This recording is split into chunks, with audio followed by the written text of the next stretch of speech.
Maka setiap orang beriman di saat kita menjalankan satu kewajiban, lakukan tugas berbuat baik, dan tidak harus hasilnya tampak saat ini, bisa saja minggu depan, tahun depan.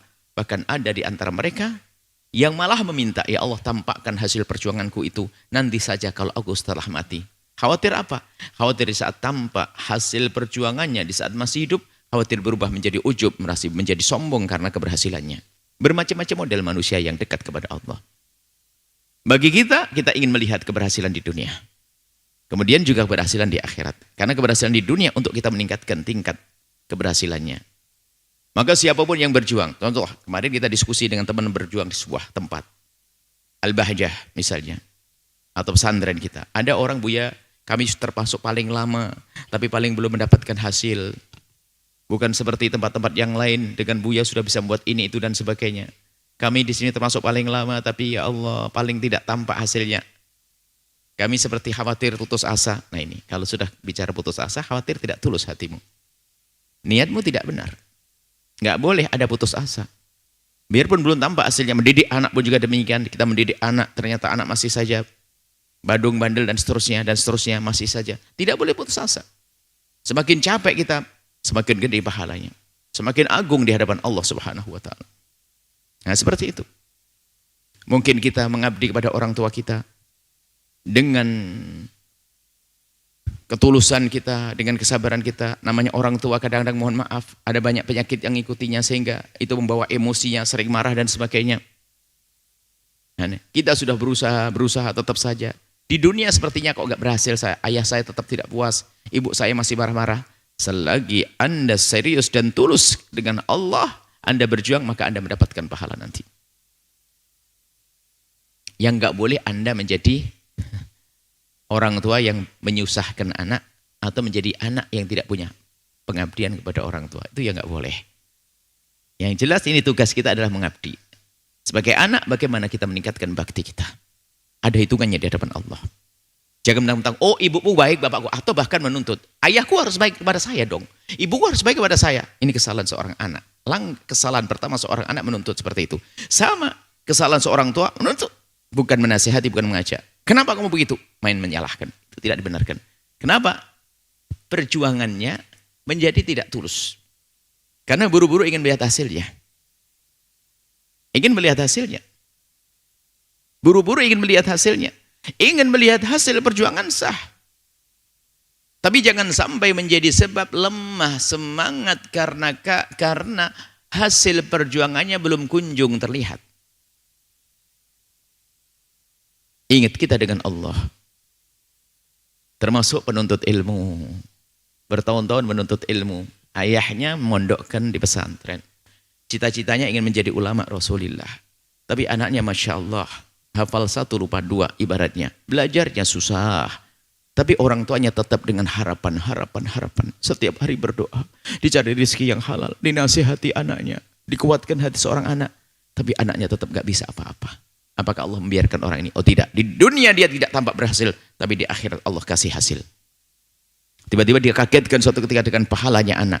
Ini pahala anakmu menjadi seorang ulama. Karena apa? Ini bab ghibtah. Karena ghibtah ada. Disebutkan dalam hadis Nabi, ghibtah, orang merindukan kebaikan seperti yang Allah berikan pada orang lain. Melihat orang kaya, dia banyak berderma dengan kekayaannya. Lalu ada satu orang berkata, oh enak sekali dia ya. Sudah kaya, menikmati kekayaannya, banyak berderma. Aku ingin kayak dia. Lalu dia bekerja. Biarpun dia belum sempat kaya, dia sudah mendapatkan pahala seperti orang tersebut. Kenapa? Niat di dalam hatinya. Sama melihat orang alim, orang soleh, orang baik, lalu ternyuh, dia tersentuh hatinya. Oh, enak sekali orang itu. Ibadahnya banyak, ilmunya banyak, muridnya banyak. Alangkah banyak pahalanya. Satu murid saja menjadikan dia kaya, apalagi 100 murid atau 200 murid. Lalu dia menyuklahkan anaknya, memondokkan anaknya dengan niat rizki halal. Terus anaknya nggak pinter-pinter. Jangan putus asa. Sebab hidup kita bukan hanya di dunia. Ini kisah ayat ini untuk kita memahamkan kepada kita makna ini. Yang tidak tampak di dunia bisa saja nanti di akhirat. Seorang tua apa dikagetkan, loh, anak kita yang dulu ternyata tidak jadi ulama, Kenapa kok sekarang bisa duduk dengan para kekasih-kekasih Allah? Karena apa? Ada mahabbahnya di hati mereka. Dan Allah, Nabi bisa bersyarat, anta ma'aman ahbabta. Anak kita duduk dengan para ulama. Bahkan pahalanya nyampe ke kita. Kenapa? Cita-cita Anda adalah tinggi. Makanya jangan gampang putus asa dengan keadaan anak-anak di pesantren misalnya. Tidak semuanya tidak semua jadi ulama di dunia. Tapi bisa saja semuanya menjadi orang-orang sukses di akhirat. Itu. Kalau di dunia dibuat ya bermacam-macam. Sehingga dengan pemahaman ayat ini menjadikan kita itu lega. Nggak ada putus asa. Nggak ada kecewa. Yang penting kita maksimal. Makanya ada sebagian orang, oh anakku sudah 12 tahun nggak bisa apa-apa. Ini baru 4 tahun sudah alim. Oh, tidak. Yang nggak mendapatkan kemuliaan siapa? Malas-malasan didik. Santri nggak belajar. Nggak punya niat santrinya. Enak-enakan. Padahal dia bisa menghafal. Padahal dia kuat menghafal. Tidak pernah dia serius. Ini. Yang nggak mendapatkan apa-apa di akhirat. Tapi kalau sudah berusaha dan berusaha. Tapi yang dirindu adalah akhirat nanti. Dasar. Bahkan ada. Orang menuntut ilmu itu gara-gara nggak lulus saja misalnya. Oh nggak bisa menghafal. Langsung putus asa. Loh bukan karena Allah dia. Dia percuma belajar. Saya belajar karena Allah. Maka saya menasihatkan anak-anak yang di pesantren ada dari kelas miftah kelas ini. Gara-gara nggak lulus, nggak naik kelas langsung pecah, pasti bukan karena Allah. Sebab kalau karena Allah akan sadar, setahun aku belajar, aku adalah karena Allah sudah dapat pahala. Masa gara-gara tidak lulus saja langsung bubar, berarti dia bukan karena Allah. Kalaupun jadi ulama, tidak akan jadi ulama yang benar. Nah ini, pemahaman makna ini penting sekali. Wajistajilun, kadang pengen buru-buru. Buru-buru seksa, buru-buru lihat buah kebaikan. Sehingga gara-gara tidak tampak buah kebaikannya langsung putus asa. Yang nggak benar adalah ogah-ogahan, malas. Makanya ada satu watak, satu sifat. Apakah minder itu sebuah ketawaduan? Minder itu kan tampak seperti tawadhu. Bisa saja minder adalah tingkat kesombongan kelas tinggi. Ayo. Minder itu karena dia pengen selalu tampak yang hebat. Pengen dilihat ranking 1. Pengen dilihat ini. Sombong dia. Cuman karena dia nggak pernah lulus-lulus, jadi adalah bahasanya dia pengen nampakkan kesombongan tapi nggak sampai. Nah, seperti itu. Maka kami perlu ngasih motivasi anak-anak yang belajar menuntut ilmu. Kalau ternyata tidak lulus hari ini, tahun depan masih ada kesempatan. Nah, kalau sampai 10 tahun nggak lulus-lulus, asalkan Anda tulus belajar serius, Allah sudah ngasih pahala. Allah Maha Kasih. Mungkin engkau tidak menjadi alim, tapi karena ketulusanmu hari ini, Allah akan lahir.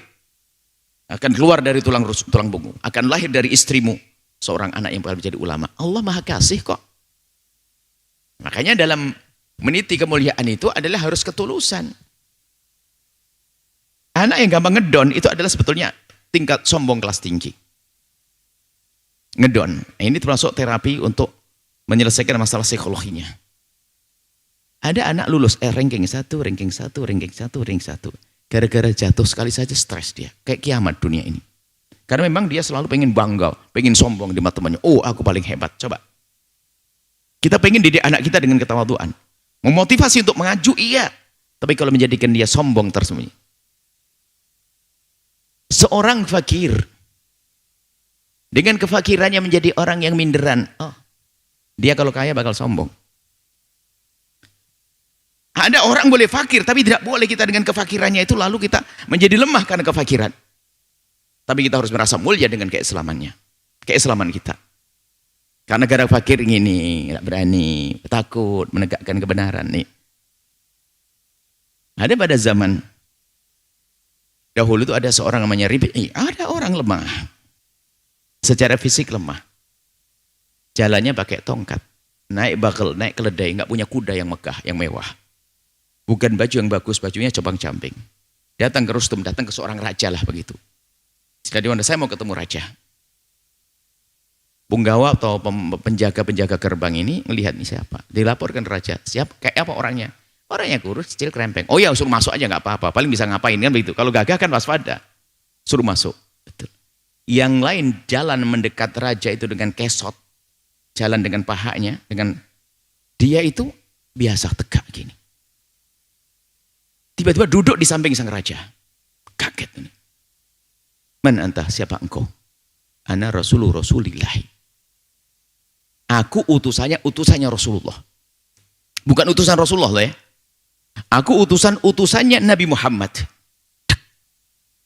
Kaget. Aku utusannya Nabi Muhammad, bukan utusannya Nabi Muhammad. Jadi namanya utus orang lagi. Dia kaget.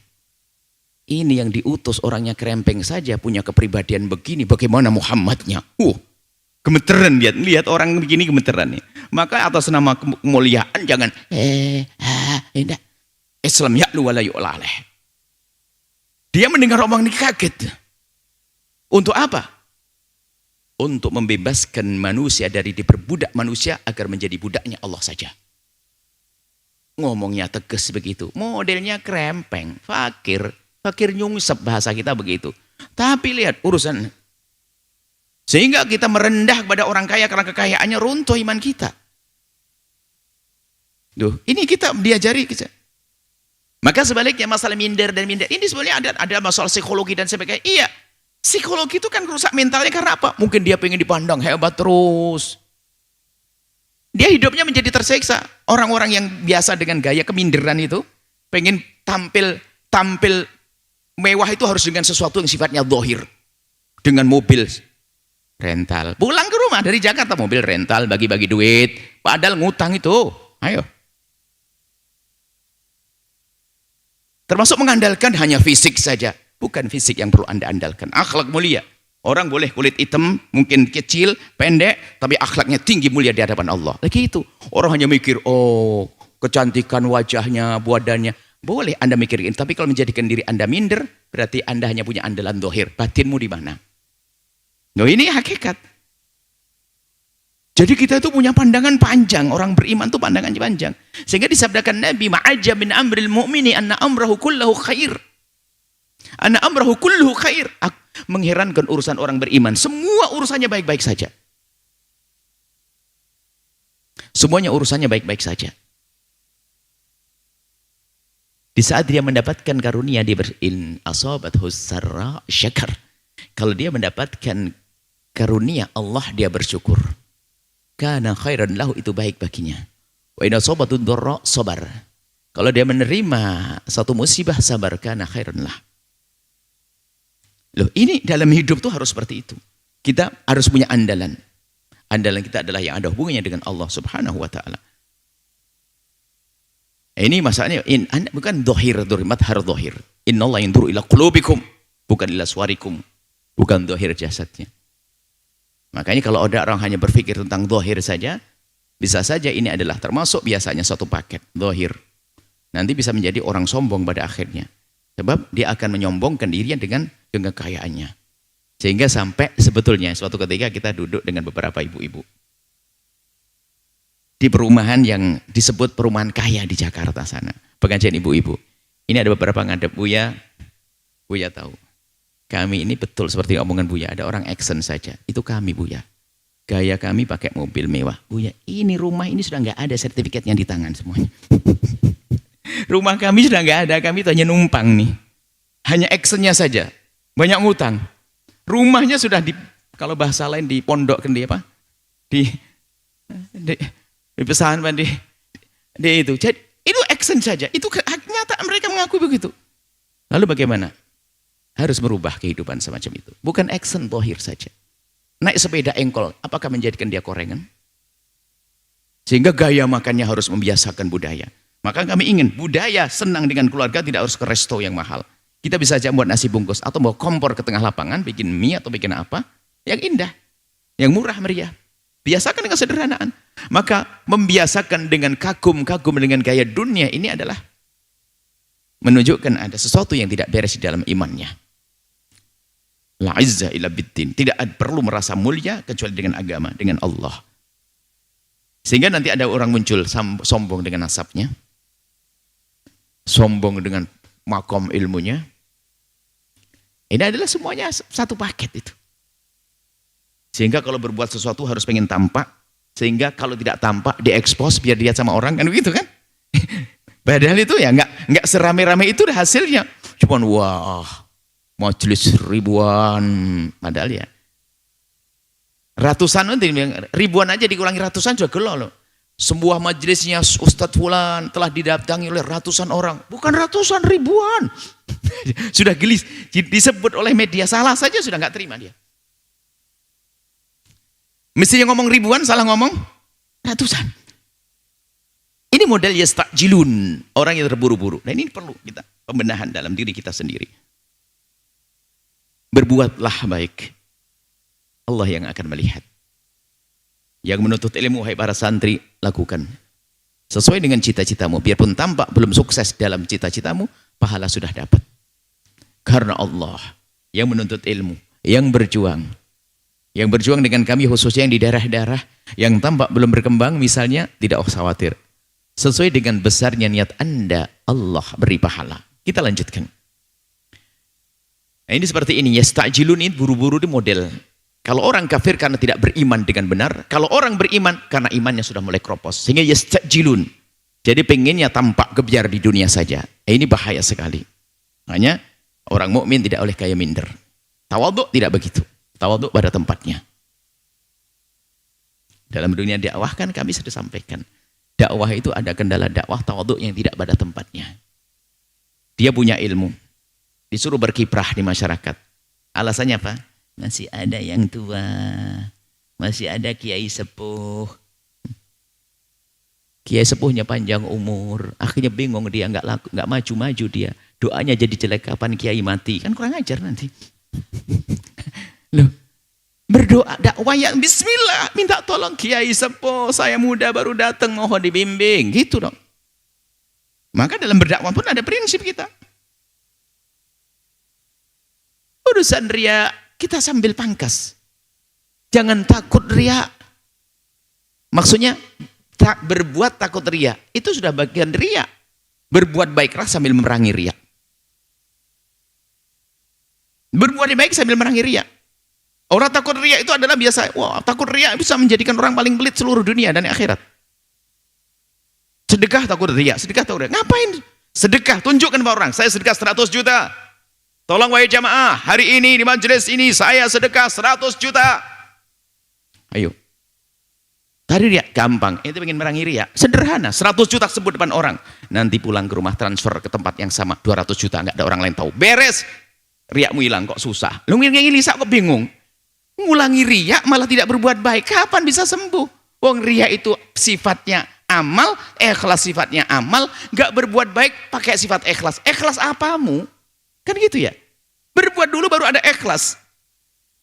Nah ini termasuk pendidikan tasawuf itu kan begitu. Berbuat baiklah. Jangan takut riya. Riya kita perangi kalau tiba-tiba muncul keriaan. Aduh saya sedekah cuma 2 juta aja ketahuan orang disanjung lagi. Aduh seneng lagi disanjung. Tenang aja. Ente transfer 3 juta lebih gede lagi. Set nggak ada yang tahu. Yang 2 juta yang diriakin tadi hilang. Balik lagi. Karena apa? Kita perangi. Depan orang kita ketemu yang bujang jomblo sholat depan calon mertua khususnya Allahu Akbar, biar diambil menantu. Akhirnya sadar kalau itu riya. Tenang, jangan khawatir. Datang ke kamar, kunci kamar, sholat sebanyak sholat yang kau lakukan di sana. Sederhana. Maka dengan Allah itu harus kita latih. Nah, isti'jal inilah yang membahayakan dalam segala galanya. Nabi juga mengajarkan loh sifat wibawa, tapi jangan kucel juga umat Islam seorang. Nah, Nabi kan bicara tentang kesombongan kayak begini, dibalik juga supaya tidak terpuruk. Gara-gara ini langsung terpuruk seenaknya, baju acak dan sebagainya. Oh tidak. Seorang senang dengan baju yang bagus ya Rasulullah. Bajunya bagus, rapi. Apakah ini termasuk sombong? Oh, innallaha jamil yuhibbul jamal. Allah maha bagus, senang yang bagus. Enggak. Berdandan yang bersih boleh dong. Yang rapi boleh dong. Apalagi sudah ada atribut sunnah dihubungkan dengan Rasulullah, jangan ragu dong. Disambungkan dengan Rasulullah, misalnya Nabi dalam segala keadaan hampir tidak pernah membuka kepalanya. Oke, Anda pastikan pakai tutup. Kalau tidak haram, diniati untuk ngikut Nabi Muhammad. Mau melakukan sholat menggunakan imamah atau ridha ikut Nabi Muhammad. Terserah itu nanti itu modelnya kayak apa, ntar dulu. Itu yang penting kesunahan dulu. Baru setelah itu kita sempurnakan. Sambil mencari baju yang bagus. Yang kata Nabi, sabda Nabi, sombong itu bukan orang pakai baju bagus, bukan. Maksudnya belajar tasawuf, tidak pakai keseimbangan tasawuf yang lain, itu menjadi kucel orangnya nanti. Kayak kucel, bayar baru adanya, sengaja dirobek-robek bajunya. Dia sombong dengan bentuk ketawaduan. Ada orang bungkuk begini, gayanya si tawaduk, tidak jaminan dia tawaduk loh ya. Kelihatannya runduk begini. Gayanya Masya Allah. Tapi saya ngelirik temennya, Masya Allah, orang sini kok modelnya sombong semua, nggak ada yang tawaduk kayak saya. Sudah tahu sombong dia. Gayanya. Nah itulah. Makanya istijal ini maknanya luas sekali. Tolong makna istijal, buru-buru. Yang orang kafir karena tidak punya iman, buru-buru minta siksa. Yang orang beriman karena kropos imannya, lihat, gara-gara belum tampak hasilnya sudah putus asa. Tidak seperti itu. Jangan biasa dengan istijal ini. Terus berjuang karena Allah, ya. Percaya diri, kita orang beriman, ya'lu wa la yu'la alai, Islam, dengan agama ini kita akan selalu berjaya. Kalau tidak tampak jaya di dunia, lihat, mungkin di dunia fakir ya, nggak punya apa-apa. Hanya 70 tahun, 80 tahun. Setelah itu dia akan mendapatkan kemuliaan yang luar biasa di akhirat nanti. Setelah Anda menyaksikan video ini, jangan lupa berselawat kepada baginda Nabi Muhammad sallallahu alaihi wa alihi wa sahbihi wasallam.